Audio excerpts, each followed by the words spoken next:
Glory, glory, glory to God. Please be seated. Praise God. We are full house today. Hallelujah. Good afternoon, Corpraise. Good afternoon. Hallelujah. Welcome to our corporate worship celebration, afternoon worship, and Baccalaureate Sunday. Okay, today is our Baccalaureate Sunday. Ano po ba yung Baccalaureate Sunday? Once a year, here at Corpraise, we set aside one Sunday to honor our graduates, to honor our students' achievements for the school year. Okay? From preschool to postgraduate studies, and also for those students who receive their special awards. Amen? Na alam nyo, ang church na ito ay napakaraming mga young people na mga gifted. May mga talagang pinagpala ng Diyos at may mga matatalino at magagaling at mga at mahal na mahal si Jesus. Amen. Kaya palakpakan po natin ang ating mga kabataan. Hallelujah. Praise God. See, kaya ngayong hapon ay nais nating parangalan sila. Alam niyo naman, dito sa Corpraise, okay, tayo po isang pamilya na anuman ang tagumpay ng bawat isa ng anak natin ay tagumpay ng lahat. Amen? At kaya purihin natin ang Diyos sa biyaya niya. Tayo narito ngayon para ipagdiwang ang tagumpay ng mga kabataan. Okay? Well, praise God. God has a wonderful message for today. Amen? Pakisabi sa katabi mo, God has a message for you. Hallelujah. Okay? Tunay po na may magandang mensahe ang Diyos sa atin. Okay? Hindi lamang ito para sa mga kabataan, kundi lahat po ng edad.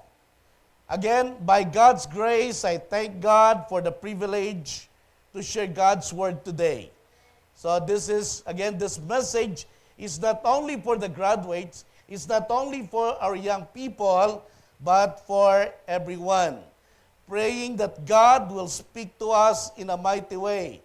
Sabi nga, faith comes by hearing and keep hearing the word of Christ. Okay? Church, young people, kung meron mang importanteng nais kong malaman nyo sa hapon na ito, ay ito po yon, na may magandang plano ang Diyos sa buhay mo. Amen? Nais kong sabihin sa inyo ngayon at nais kong daladala mo ang katotohanan na ito na may magandang plano ang Diyos sa buhay mo. Pakisabi sa katabi mo, may magandang plano ang Diyos sa buhay mo. Amen? Yes, God has a wonderful plan for your life. Jeremiah chapter 29 verse 11, sabi dito, "For I know the plans I have for you, declares the Lord, plans to prosper you and not to harm you, plans to give you hope and a future." Okay? Nais ko pong basahin sa Tagalog dahil maganda rin sa Tagalog. Ano? Alam ko kung paano ko tutuparin ang mga plano ko para sa kabutihan nyo at hindi sa kasamaan nyo. Alright? At plano para bigyan kayo ng pag-asa na magkaroon kayo ng mabuting kinabukasan. Sinong gusto dito magkaroon ng mabuting kinabukasan? Say amen. Amen. Praise God. Okay? Yan ang plano ng Diyos sa bawat isa. Alam nyo, ang lahat ng bagay tulad ng pagpapagawa ng bahay o ng building o kahit sa pag-aasawa, sa pag-aaral, lalo na sa college, after graduation, o kahit sa pagsisimula ng negosyo o trabaho, ito ay nagsisimula muna sa magandang pagpaplano. Amen po ba? Tama? Okay? Mahirap gumawa o pumasok sa isang bagay na hindi mo lang pinag-isipan, hindi mo pinagplanuhan o napaghandaan. Okay? Nais kong sabihin sa inyo ngayon na, kapatid, noong ikaw ay pinanganak sa mundong ito, Nais kong sabihin sa iyo na may magandang plano ang Diyos para sa iyo. O nasa plano ka na niya even before you were born.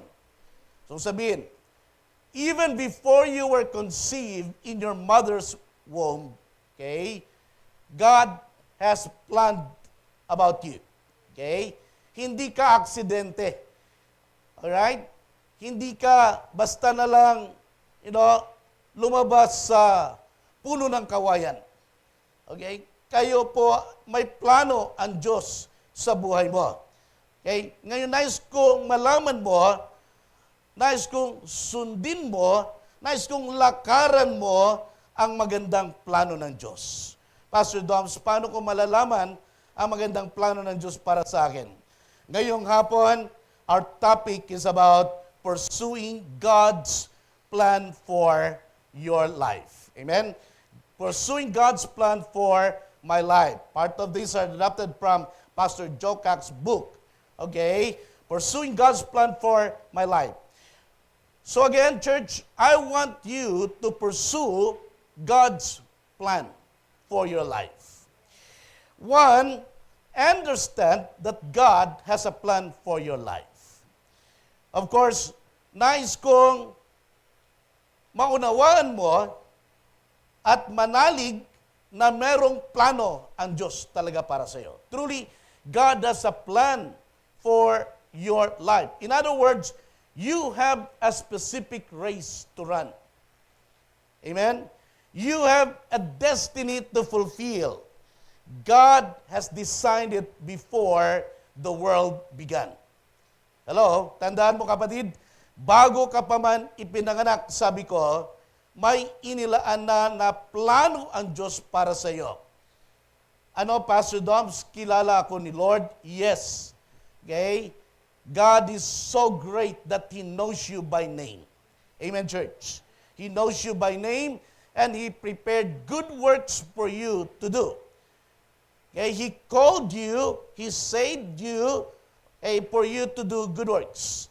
Sabi nga sa Ephesians chapter 2, verse 10, for we are God's handiwork, created in Christ Jesus to do good works, which God prepared in advance for us to do. Alright? Kung mapapansin nyo, verse before this is about salvation. How God saved us by grace through faith. Now that you are saved, know that God has a plan for you. Okay? Ulitin ko, hindi ka naligtas dahil sa good works, subalit ikaw ay iniligtas sa biyaya ng Diyos para gumawa ng mabuting bagay. Amen? Kaya the good works is the manifestation or the assurance that indeed you are saved. Amen? So tandaan mo kapatid, God has designed it before the world began. So I understand now, He called us with a holy calling before time began. Yes, God knew you even before you were born. Kilala ka ng Diyos. Dakila ang Diyos higit sa lahat. God planned for you at mahalaga ka sa buhay mo. Sabi nga kanina sa Jeremiah 29:11, for I know the plans I have for you. Okay? Here's God speaking. Okay? Declares the Lord, plans to prosper. Alright? Church, sabi, His plans for you are good. Ang plano ng Diyos ay mabuti. Alright? So, they are plans to prosper you. To prosper is not just in finances, but to prosper you in every part of your life, spirit, soul, and body. They are plans of wholeness, of strength, of long life, of restoration, of increase, plans to strengthen your faith, and for you to become the kind of person God wants you to be. Amen? Meron talagang plano ang Diyos sa buhay mo. May blueprint na binigay ang Diyos. Okay? At ang nais ng Diyos ay lakaran natin sundin natin, isabuhay natin ang plano na yon. They are plans with an expected end so that you can run your race and fulfill your assignment in God's great plan and purpose. You know, God's plan for your life is not a plan of trials. Tandaan mo ha, it's not a plan of test or destruction. It is not a plan, okay, for you to have problems or to meet an accident. No, God's plan for you are good. Pastor Doms, paano yung mga problema ko? Saan ang galing yon? Okay? Hindi sa Diyos yun. Alright? God's plan for you are good. Remember that we have an enemy whose plan and purpose or mission, okay, here on earth is to steal, kill, and destroy. Amen? Okay? So, anything that is not good for you, okay, is not from God. Sickness, diseases, accidents, they're not from the Lord. Okay? But God can turn those things, okay, into a favor for you. God can use this to strengthen you. But God's plan for you in general are good. He wants you to be fruitful. He wants you to be prosperous. Pastor Doms, paano yung mga, bakit ang gulo-gulo ng buhay ko? Siguro tinatanong mo, kung maganda ang plano ng Diyos. Baka di mo nilalakaran at isinasagawa ang plano ng Diyos. Remember, again, sabi ko nga, this is a fallen world where the enemy is also active. Okay?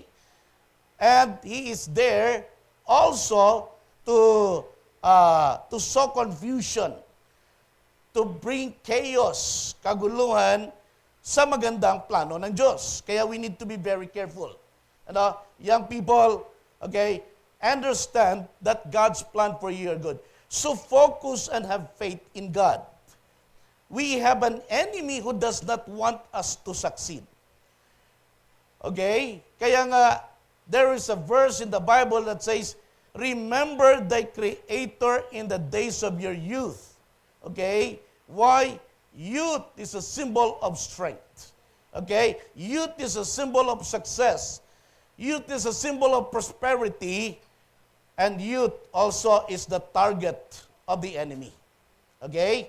Kaya, God's message for you today, young people, everyone here, is to pursue God's wonderful plan for your life. Okay? Kasi, kayang sirain din ng kalaban. Okay, ang race mo. But understand that the enemy is a defeated foe, kaya you can rebuke him, you can resist him, and you can drive him out. Okay? Pursue God's plan. Do your assignment here on earth faithfully for God's glory.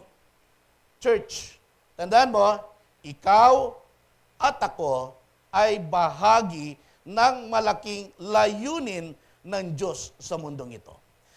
God has a great, great, great plan for, okay, as part of His mission here on earth.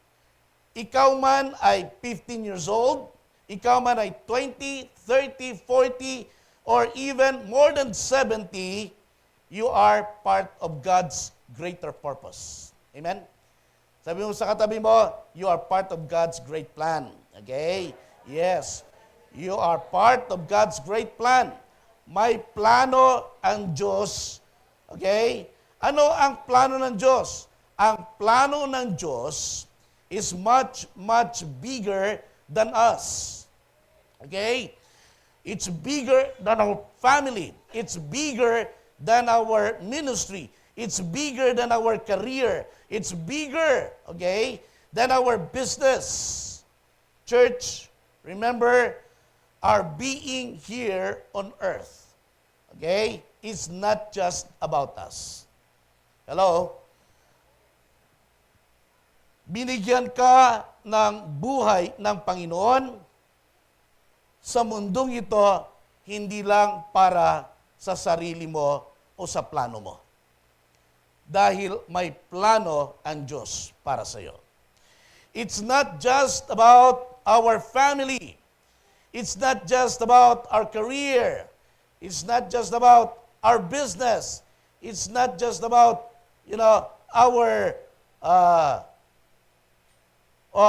our plans. It's about God's great plan of salvation. Amen? I understand that the Old Testament hall of faith, people, Abraham, Moses, Isaac, Jacob, and others, done their part. Ginawa nila ang kanilang assignment. Now, it's our time to seek, to pursue, and to fulfill our part in God's great plan here on earth. Amen? God wants you to personally know Him, His plan, and calling for your life. Right? Okay? Tandaan mo, yung calling ay hindi lang yan for pastors or ministers. There is a calling for everybody. Sabi nga ni Paul sa Ephesians 1:18, okay, I pray that the eyes of your heart may be enlightened in order that you may know the hope to which He has called you. Okay? For his prayer is for you to know the hope to which He has called you. Paul prayed that by faith you may know the hope to which He has called you. Okay? So church, again, you and I are part of God's great plan and purpose. Part of God's great plan, listen, was to bring the Messiah, Jesus Christ, into the earth so that the new covenant could come in and to save mankind through faith in Jesus Christ. Amen? Alright? So, tingnan po natin, ang malaking plano ng Diyos ay ipadala ang kanyang bugtong na anak na si Jesus, na siyang namatay sa krus para tubusin tayo sa ating mga kasalanan. Jesus Christ, the Messiah, came into the earth, okay? He died, He suffered on the cross, so whoever believes in Him, okay, will be saved, okay, will be reconciled back to God. Hello? That Jesus Christ is the only Savior. Jesus said, I am the way, the truth, and the life. No one comes to the Father except through me. Amen? Sabi sa Hebrews 11:39. Ito kasi yun, not one of these people, meaning the Old Testament, okay, heroes of faith, even though their lives of faith were exemplary, got their hands on what was promised. God had a better plan for us. Wow. That their faith and our faith would come together to make one completed whole. Their lives of faith not complete apart from ours. Kasali doon sila sa plano na yan. Through Jesus. Kapatid, tunay po na may layunin at plano ang Diyos sa buhay mo. Amen po ba? God has a plan for your life. Now, what about this plan, Pastor Doms? Number 2, I want you to know that God's plan for your life is unique and particular. God's plan for your life, itong plano na ito na sinasabi ko ay isang unique, isang specific para sa iyo, isang particular na plano o race ng Panginoon. Ito po yun. Ang plano niya sa iyo ay para sa iyo. Amen? May plano siya para sa akin. Hebrews chapter 12, verse 1. Ano sabi doon? Okay, therefore, since we are surrounded by such a great cloud of witnesses, let us throw off everything that hinders and the sin that so easily entangles, and let us run with perseverance the race marked out for us. Okay? Marked out for us. Now, know that God's plan or race for you is unique and particular. Church, it is not enough to just running or doing something without purpose or without direction. Okay? Don't just keep yourself busy without direction or without accomplishing your purpose or your race. God wants you to run your particular race or the race marked out for you and for me. Ano?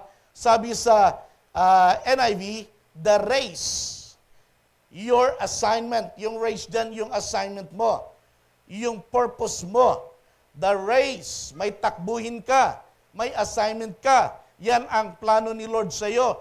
Mark out, okay? Itinalaga ng Diyos para sa iyo, para sa akin. Sabi sa TLB version, there is a particular plan, race, assignment that God has set before us. Okay? So, sinet aside yun. Ano? So, meron pong specific race for you. Hello? Amen po ba? Amen? Okay?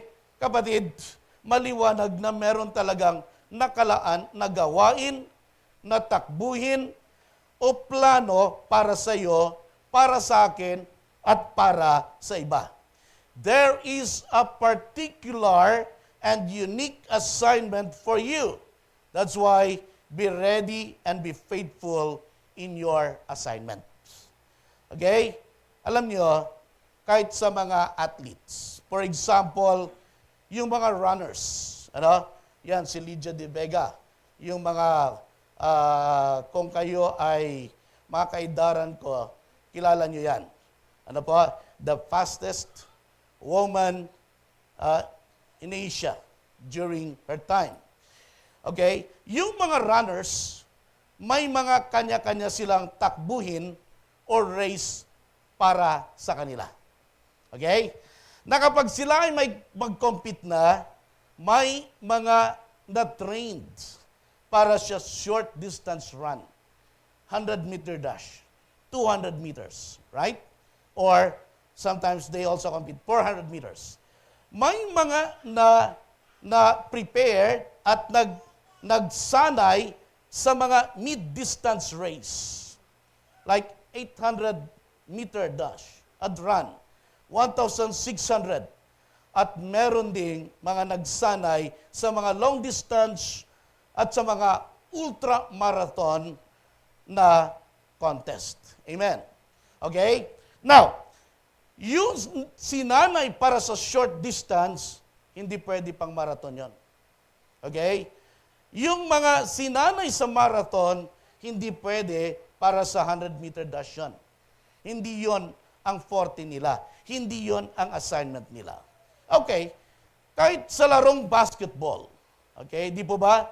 Sa basketball, may point guard, may shooting guard, may power forward, may center. Tama po ba? Okay? Katulad si Iboy, center yan eh. Saan si Iboy? Okay?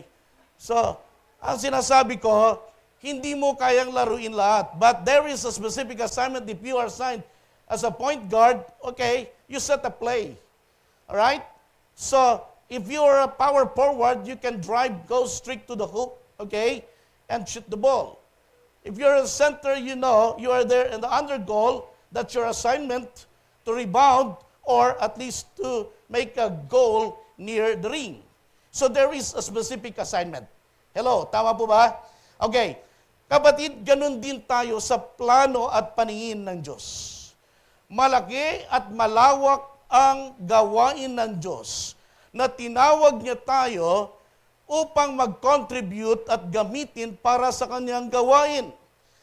Okay? Ngayon, ikaw at ako ay may specific assignment na binigay ang Diyos para gawin natin na kung saan tayo sinanay at saan tayo in-equip ng Panginoon. Hello? Tama po ba? Nasa biyaya ng Diyos, okay, tayo binigyan niya ng kanya-kanyang gift, assignment, unique assignment. Remember, okay, whether you are called to the ministry or not, you have a specific race to run. Baka kasi iniisip niyo lang itong sinishare ko. Anong God's plan, Pastor Dams? Magpapastor? Ano yan? Maging elder? No. Okay? I'm not just talking here of your race in the church, ministry, or to become a pastor. No, I don't think God called us all to become pastors. Okay? I said, either you are called in the ministry or you have, okay, out there in the secular, you have a specific race to run. Hello? Remember, when I say God has a plan for you, you have a race or assignment that is not only in the church or the ministry works. You can be a doctor, okay? You can be a pilot like Brother Peps. You can be a businessman, an HR manager, whatever your assignment, a teacher. Listen, church, that is your assignment. That is your call. You are a Christian assigned in that place. Okay? And you are supposed to be a good witness. Hello? Iba-iba ang calling. Iisa ang layunin natin. To glorify God, to honor God, to advance the gospel so we can be the kind God, the person God wants us to be. Kaya in your workplace, be a good testimony. Okay? Sabi sa Acts chapter 20:24, sabi ni Paul, however, I consider my life worth nothing to me. My only aim is to finish my race and complete the task the Lord has given me, the task of testifying to the good news of God's grace. Okay, like Paul, God wants you to find your race. He wants you to start it. He wants you to finish it. Okay? And to finish strong, remember, God has a race for you. Listen, nobody's life, okay, is in vain. Walang isa dito na nilikha ng Diyos na ang kanyang buhay ay walang halaga. Okay?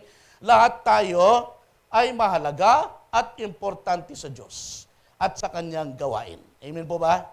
Amen? Amen, church? Everybody is gifted by God and He is depending on you to exercise or use it to do your assignment. Yes, may plano ang Diyos para sa iyo. Maraming bagay ang pwede mong gawin na hindi ko kayang gawin, na hindi pwedeng gawin ng iba. Ano man ang binigay sa iyo ng Diyos na kung saan ikaw ay mahusay, yun yung gift mo. Gamitin ka ni Lord para doon. You are unique, especially and specifically designed for your place and for your race. Unique ang bawat isa, kaya di dapat tayo nagko-compete. Amen. Okay, but we complete God's team. Another thing, the truth is, nobody can do what God has called you to do the way you can do it. All right? Nobody can do what God has called you to do the way you can do it. Nobody can run your race the way you can run it. Amen, church? Listen. Yes, nobody but you. All right? Opo, kanta ba yun? Yeah, nobody but you. Tandaan mo, okay? Yan dahil unique ka. Okay? Wala kang katulad eh. You are unique. So, mga kapatid, nag-iisa ka. So kapag wala ka sa assignment mo, namimiss ka. Amen po ba? Dahil yung contribution mo at kaya mong gawin ay walang exact ni taong pwedeng gumawa nun. Okay? Like for example, today, of course, as you can notice, the Pinars are not here. Okay? We miss the Pinars, okay, for a month as they are in the U.S. Okay? They are vacationing. So as a family, you know what? Their assignment, they are leading, they are strumming the guitar, they are, ano tawag dito, playing the drums. You see, each is gifted and unique. Nobody can do the way they can do it. Okay? But praise God, because we have also gifted musicians here. Maybe different style, but the same for the glory of God. Amen? Pwedeng iba yung style ni Kuya Earl. Right? Sa style ni E.G. at saka ni Raynon. Okay? But, okay, I want you to know, the same, you are both important to the Lord. Amen? Look, even as a dentist, alam ko, idol ni Doc Earl, daddy niya. Kahit paano magtago ng karayom bago ka injectionan, kitang-kita ko yan eh. Sa medical mission, yun mo, pareho sila. Hindi dito pinapakita, handa ka na ba? Okay, nga. Oh. Tapos papakita yung dagom sa'yo, no? Ang laki, hindi ganoon. Sila nakatago. Mamaya hindi mo nakikita na injection, ganun kahusay itong mga dentistang ito. Okay? Kaya palagpakan natin itong mga dentist natin na ito. Okay? They have the same style but not exactly the same. Even as father and son. Unique si Doc Earl, unique si Doc Rolly. Amen? Kaya kung gusto nyo magpabunot sa June 20, 22, magpatala na kayo, ha? Okay? So, okay, kasama niya, of course, the beautiful wife, Doc EJ, CJ. Praise God. Hallelujah. But you see, nobody can do the way you can do it. Okay? Number 2, okay, number 5, I want you to know, do not despise your personality. Mga anak, young people, okay, alam nyo, huwag niyong sasabihin na parang wala kayong kwenta.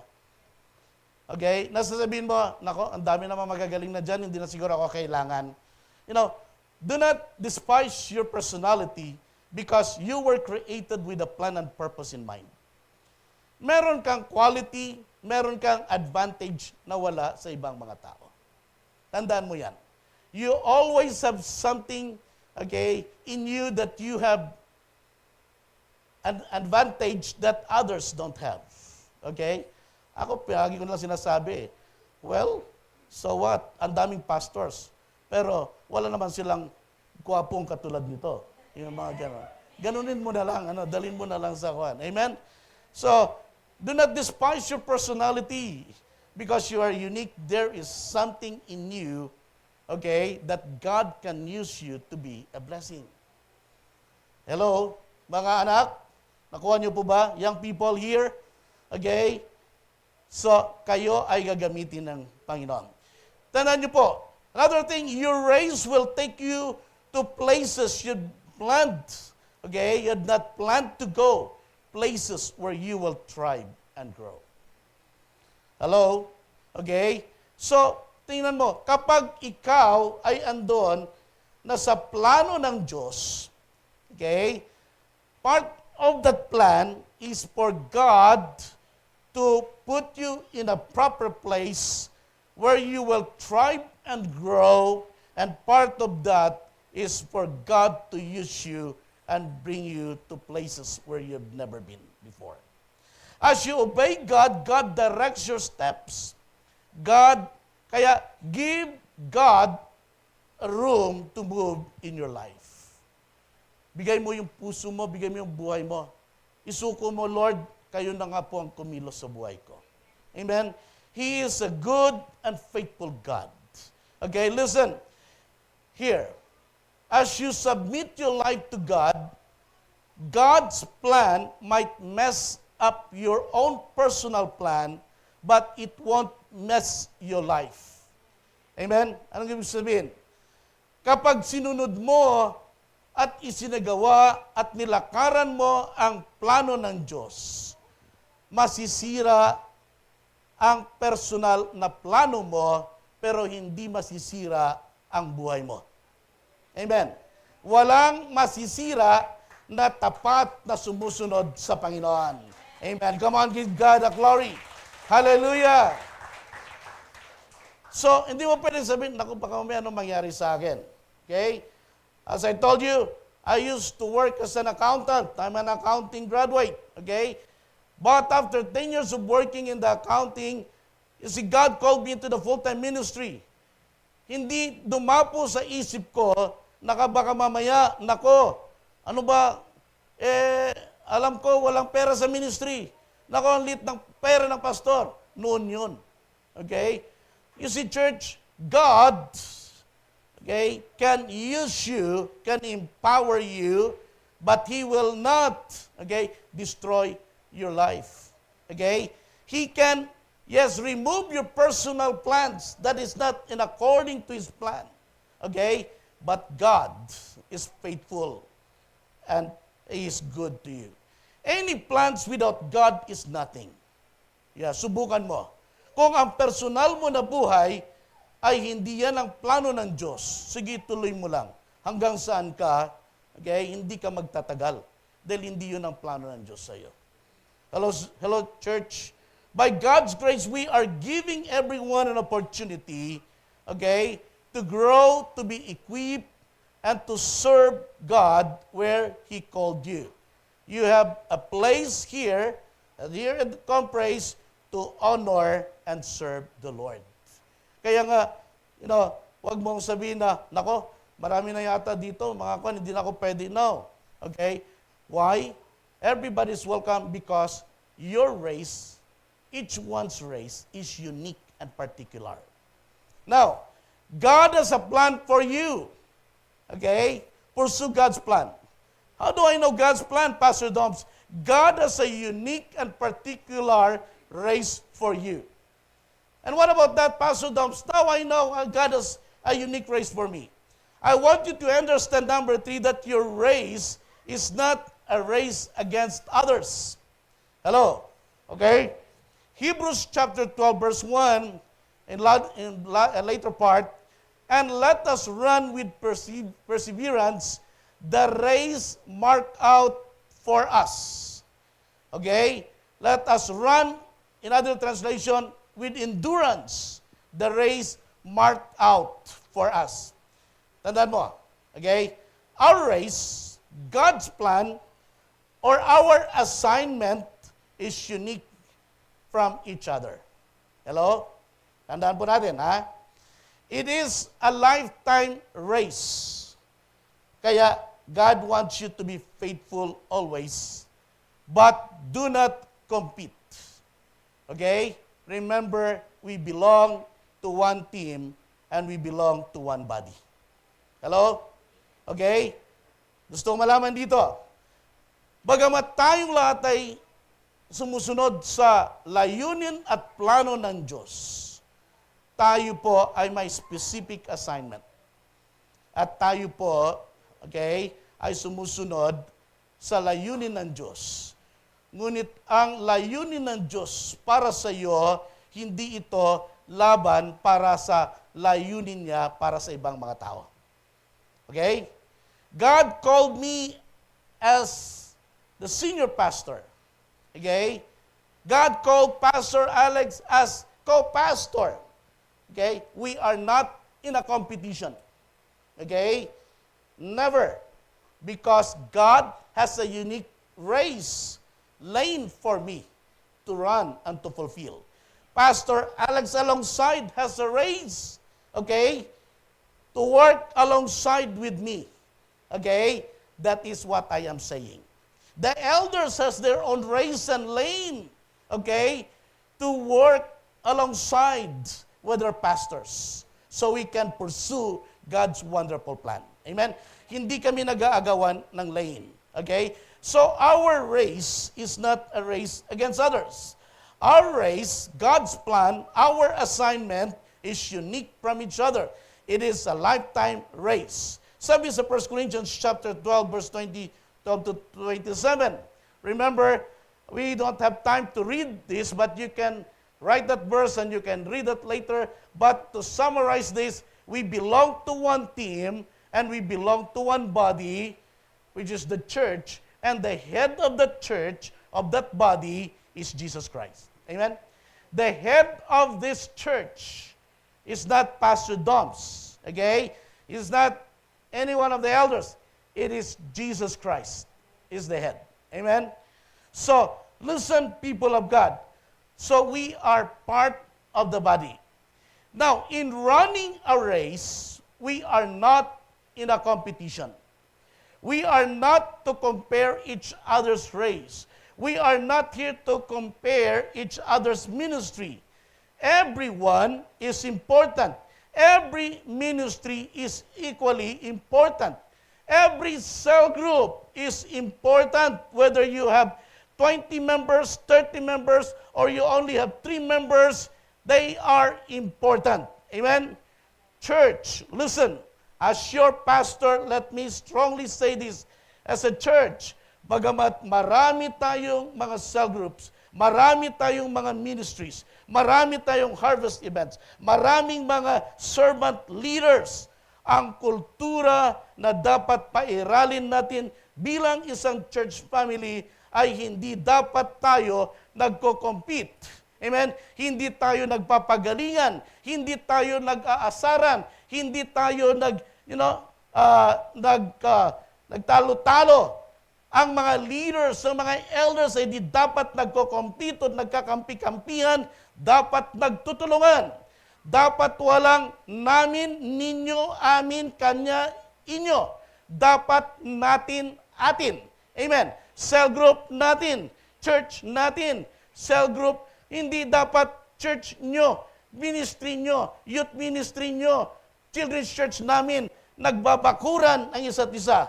Church, walang ganunan. Amen. Because we belong to one body. Sa totoo lang, hindi atin to. Kay Lord ito. Jesus is the head. We are only here because of the grace of God. Dahil sa biyaya ng Diyos. Can I hear amen? Palakpakan natin ang Panginoon. Kaya kung pwedeng maiwasan natin yung salitang, kumusta? Okay? Yan, kayo dyan sa inyo, sa children's church ninyo. Listen, church, we support each other. Okay, I'm so blessed that when children's church ministry is in need of volunteers for our BBS, I praise God. Okay? Not only the children's church team are there are young people, there are YAs, even there are also seniors. Yun ang maganda. Amen. Okay? Hindi yung, kailan mag-start BBS nyo?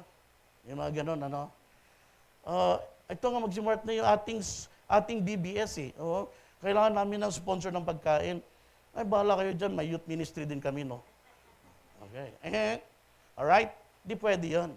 Okay? Praise God. Tingnan nyo mga YA, bumili kayo ng fruit tea. Okay? Yung mga YA nagre-raise ng funds para mas maraming young people maka-join ng camp, okay, natin sa July. Amen. Okay? Kahapon nag-culminate ang ating Children's Church BBS. Okay? I praise God. Now I understand why nag-culminate sa lugar na ito. Okay? Here are the reports of yesterday's third culmination day of BBS. 201 kids.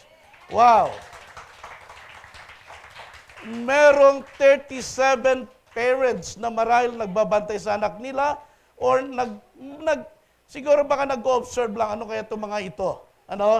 Merong mga 14 barangay officials and there are young people, in fact, who joined, young people from that area, hindi nakatikasama pero nag-volunteer. Okay? That's why yesterday, 252 people, professional faith, prayed to receive Jesus Christ for the first time. Okay? Sabi mo, prayed lang pala yan eh. Hindi ba naman sigurado yan kung talang maliligtas sila? Only God knows. But the seed that you have planted, the truth of the Word of God, the seed of the gospel, okay, hindi tayo ang nagliligtas. Holy Spirit, hindi tayo. Our job, okay, is to preach. Our job is to bring the good news. That's it. My job now is to preach the Word of God. Whether you will be convicted or not, whether you believe me or not, it's not my job. Okay? I have prepared, I have prayed for you, I have prayed for his message. Again, it's still not my job to to convince you to believe whether God has a wonderful plan for you. It is the work of the Holy Spirit. Hello? Okay? Now, look at here. What is so amazing is that 57 volunteers from all walks of life, from children's church, from young people, from YAs, from the seniors, senators. Okay, Sister Lutz, may mga senior citizen na nag-volunteer. Di ba? Palakpakan naman natin ang Panginoon. Hallelujah. Praise God. We are united. Why? Because it's our, okay, BBS natin ito. Amen?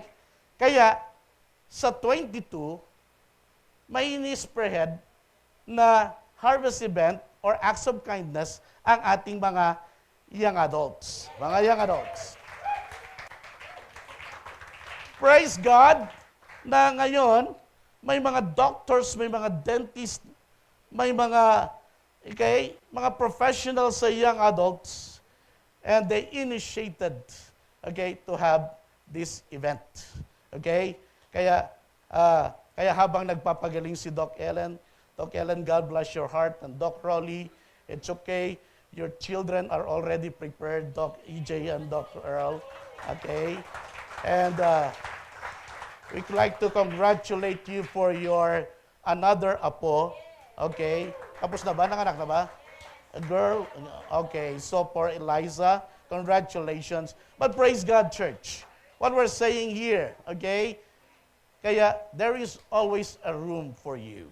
Okay?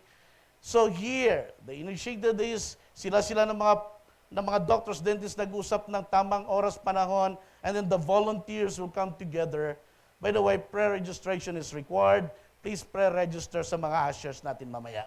Whether, we give priority for you, mga members. So 22, gusto nyo magpabunot ng ngipin, gusto nyo magpa-pap smear, or any OB-GYN women's tutu, okay, you are welcome. Okay? So praise God, because very limited lang po yung ma-accommodate natin. We open this to our cell group outreaches. Okay? Bigyan po natin ng opportunity sila to do acts of kindness. Praise God for what the Lord is doing. We are the body of Christ and members individually. Jesus is the head of this church. We are part of the body, and we operate by giftings. Amen? So, God has called me and given me the gift of a pastor. I will do my role by the grace of God. One body, but many parts. We need one another. We are part of the same body, the church. That's why there is always a place for everyone. Okay? Don't despise your personality. We love you. And in this church, we count you as family members. By God's grace, my race is to help you run your race, and your race is to help me run my race. Together, we will fulfill God's great plan. So get rid of fear, because our race, our assignment is not a competition. God has not given us the spirit of fear. Listen, church, for the Spirit of God gave us does not make us timid, but gives us power, love, and self-discipline. Another thing that I'd like you to say here is that be free to be yourself as God's workers. Why? Because the fullness of your anointing, okay, the anointing on your life will come forth as you are free to be yourself. Hello, church? Okay? Do not copy exactly what one is doing, your mentor, your leader. Okay? We're developing preachers here. I told them, don't copy me. Okay? Develop your own. I can train you, I can mentor you, but, you can be a better version of Pastor Doms. I believe that so. Okay? Yes, allow other people's mentoring, success, faithfulness, and dedication to inspire you But as you look over your shoulder, do not copy exactly what they are doing. You are unique. God is doing a new thing in you. Parents who are here, Father, next Sunday is Father's Day. Let me ask you, gusto nyo ba ang maabot lang ng anak nyo ay kung ano yung naabot nyo? Hindi. Di ba ba? Gusto nyo malampasan nila ang naabot nyo. Tama po ba? You're Raymond, right? Yeah. You want them to be more prosperous. Even in finances, even in the spiritual life, even in health. Okay? So, that's the desire of every parent. All right? Even as leaders, as your pastor, I want you to do more what I have done or what I can do by the grace of God. And also be humble in your race and in your place. As you obey the Lord by faith, walk with God and let the expression of what He has made you to come out. Be humble and serve from your heart. Number 4, that I'd like to share to you, as you obey, as you pursue God's plan, okay, lay aside the unnecessary. Or laying aside the unnecessary. You know God's plan. Now you know you have a particular plan or race from the Lord. Now your race is not a race against others. Now God wants you to run your particular race. As you run your particular race, God wants you to lay aside the unnecessary. Ano po yung mga unnecessary, Pastor Dobbs? Sabi sa Hebrews 12:1b, let us lay aside every weight. Okay? Let us throw off everything that hinders and the sin that so easily entangles. Now that you know God has a plan for your life, you know that you have a unique and particular race. Your race is not a race against others. Church, as you run and fulfill your race, God wants you to finish strong in your race. And as you run, God wants you to lay aside every weight and the unnecessary things. Sabi doon, sa other version, lay aside. Okay? In other words, strip off anything that slows you down. Let us throw off everything that hinders. Let us lay aside every encumbrance. In Tagalog, alisin, iwaksi, tanggalin, isang tabi ang anumang mga sagabal, pabigat, at mga hadlang sa inyong takbuhin. Amen, church? Alam mo, ganun din sa ating buhay. Okay? Kapag ikaw ay tinawag ng Diyos, may pinapagawa siya. At the same time, you have unnecessary things that you're doing. Okay? Kung yun ay sagabal, lay aside. Throw off those things. Nakakita na ba kayo ng mga runners, mga athletes, nasa kanilang pagtakbo ay may dala-dala silang mga backpack, tubig, pagkain, kasi natakot na baka gutumin. Paano ka makatakbo niyan? Ganon din. Kung may palagi tayong daladalang mga kabigatan, may mga kasalanan, may mga hadlang, may mga vices, paano tayo gagamitin ni Lord na maayos? Paano natin maisagawa yung mga plano ng Diyos sa atin kung marami tayong mga daladalang, okay, humahadlang sa atin mga gawain? Some ways that we commonly deal with. Number 1, of course, sin. Mga paulit-ulit na kasalanan na nagagawa natin.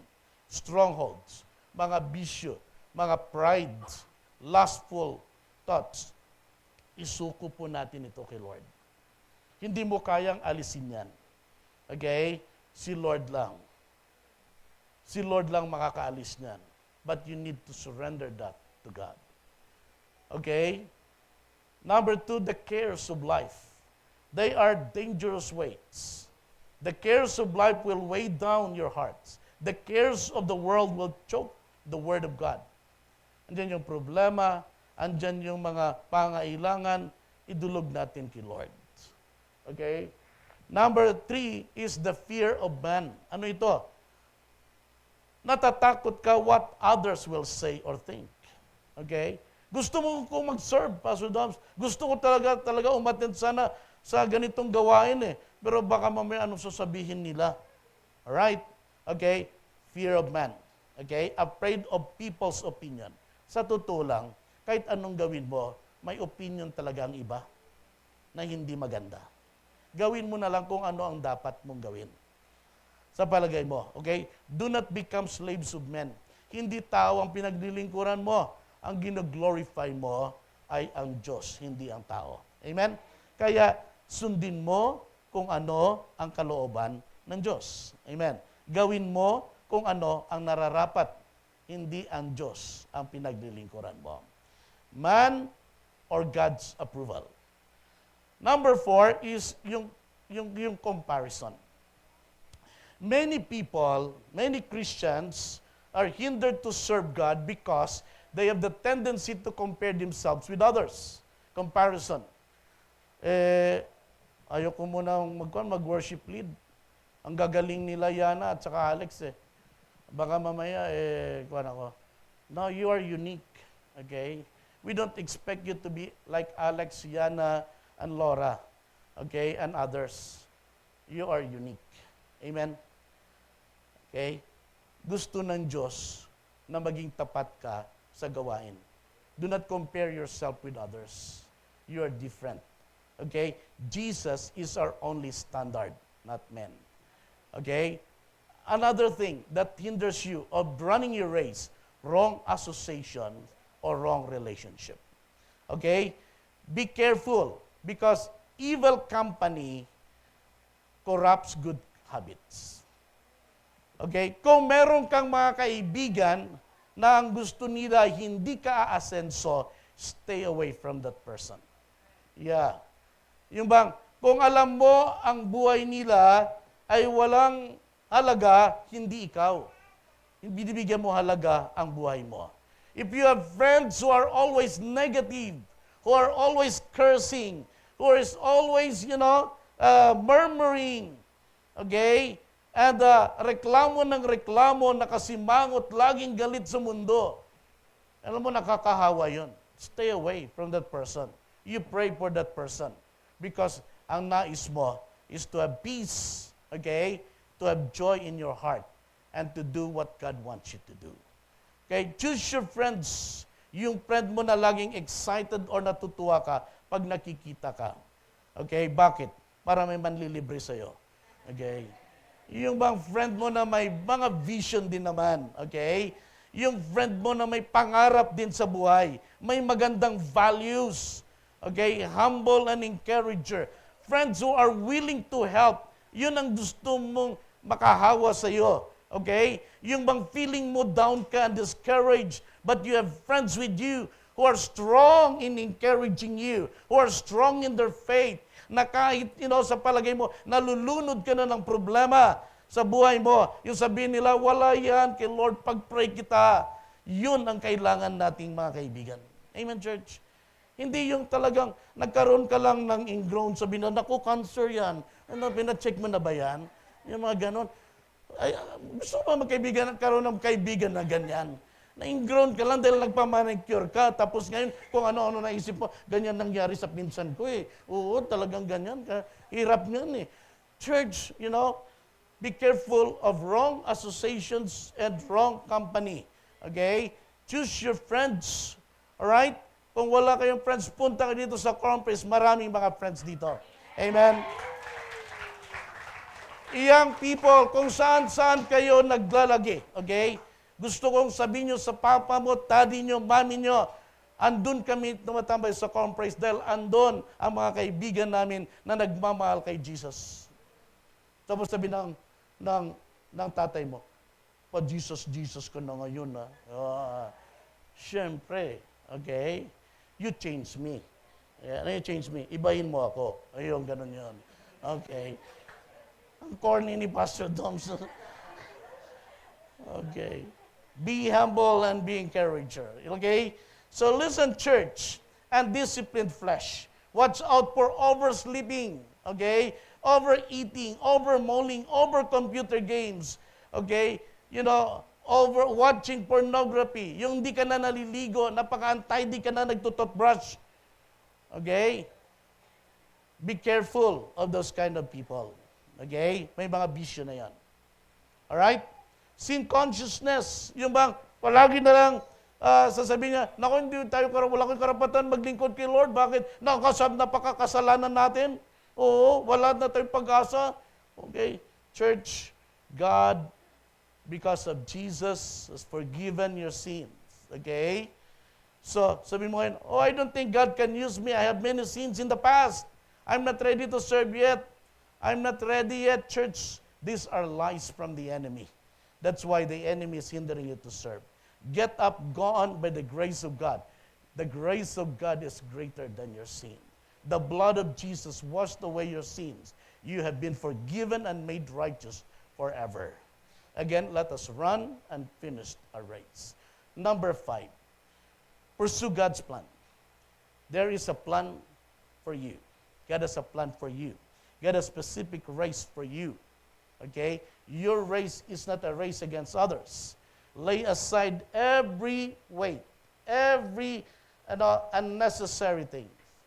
Number 5, you want to run the race? You want to run your race? Faith is required in the pursuit of God's plan. Faith, pananampalataya. Ang pananampalataya, kailangan natin para lakaran, sumunod, at gawin ang plano ng Diyos. Church, even if God has a plan for us, but if we don't pursue it, if we don't believe it, and we don't fight for it, then we cannot run our race and we cannot take hold of the plan of God. Yes. Okay? Kahit sabihin ni Lord kasi may plano ako sa iyo, kung ayaw mo naman paniwalaan, walang mangyayari. Okay? It takes faith. Remember, the will of God is not automatically done in your life. But we must actively and aggressively pursue it by faith. It's by faith. Okay? So church, God is calling us all, every one of us, to step out of our own plans and to dare step into His great plan for our lives by faith. Again, faith is required in the pursuit of God's plan. God's plan. Because faith alone pleases God. There's another thing that I'd like you to understand is, faith is required in the pursuit of God's plan. But the first step in successfully pursuing God's plan for your life is to receive Jesus Christ as your Lord and Savior. Is to receive Jesus by faith. If you have not done that before, the reason why you cannot run your race is because you have not done the first part yet. You have not made Jesus Christ your Lord and Savior. Today is your opportunity, okay, to invite Jesus and make Him your Lord and Savior. Then you can pursue God's wonderful plan for your life. Let us pray. My friend, faith is required in the pursuit of God's plan. And the first step, ang unang hakbang, makinig po tayo mga kapatid, ang unang hakbang for you to become successful in pursuing God's plan, in running your race, is to accept Jesus. Ang tanggapin mo si Jesus sa iyong buhay. Tiyakin mo ngayon na ikaw nga ay anak ng Diyos. Tiyakin mo ngayon, huwag kang lalabas sa lugar na ito, na hindi mo na isuko ang buhay mo. Ngayong hapon, sinabi, Panginoon, nais kong lakaran ang magandang plano mo sa aking buhay. Ngunit anak, sabihin mo, sa hapong ito, tinatanggap kita bilang aking Diyos at tagapagligtas. Nais ng Diyos na isuko mo ang iyong buhay sa Kanya at nais niyang tanggapin mo ang Kanyang bugtong na anak na si Jesus na namatay sa krus para sa iyong kasalanan. At siya'y muling nabuhay. Balang araw, si Jesus ay babalik upang akayin niya, dalhin niya ang lahat ng tumanggap sa Kanya. Nais mong tanggapin si Jesus, manalangin ka ng may pananampalataya. Sabihin mo, Panginoong Jesus. Sige po, manalangin tayo. Panginoong Jesus, tinatanggap kita sa aking buhay. Pinapapasok kita bilang aking Diyos sa tagapagligtas. Patawarin niyo po ako sa aking mga kasalanan. Simula ngayon, maghari ka sa aking buhay. Maraming salamat po sa kapatawaran na aking mga kasalanan. Maraming salamat sa buhay na walang hanggan at sa libreng regalo ng kaligtasan. Panginoon, nais kong sundin, nais kong lakaran ang magandang plano mo para sa akin. Simula ngayon, kayo at ang plano mo ang masusunod sa buhay ko. Sa pangalan ni Jesus.